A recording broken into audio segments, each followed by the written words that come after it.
My boyfriend unalived himself. Today is November 21st, 2023. I'm 17.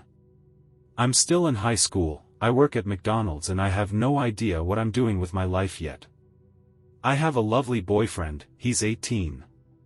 Yesterday he didn't text me, which is not normal. He lives about an hour away from me, so I don't get to see him very often, but we always text.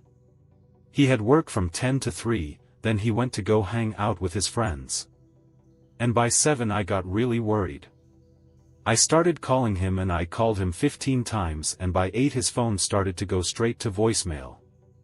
I had school in the morning, and I figured he might have just fallen asleep at his friend's house or something, and I waited for a text until I passed out at around 12:30. I woke up, and still nothing. I did some digging as I didn't have his mother's phone number, and I found it and texted her during my first period, and that is when she asked to call me. I went out into the call and took her call, and she was crying. I asked her if he was dead and she said yes. He shot himself with a gun he had in his glove box in his car. They got in a fight and he ran out of the house and just shot himself. I have horrible attachment issues. I've lost the love of my life over a fight that if given some time would have settled into nothing. He wasn't thinking. He didn't even text me, he didn't even say goodbye. He was just gone. The fight was because he had recently begun using marijuana.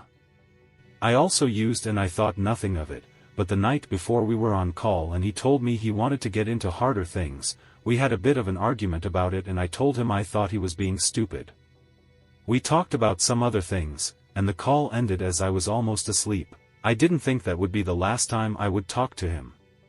I couldn't have known. I honestly feel so stuck. I've always been paranoid something like this would happen, but now it finally has and I just feel stuck. I don't know how to grieve. I've never had a loss this significant in my life. I cared about him so much, I still do. I don't know how to move on. I don't know how to keep him in my life and continue it. I just wish I had more time.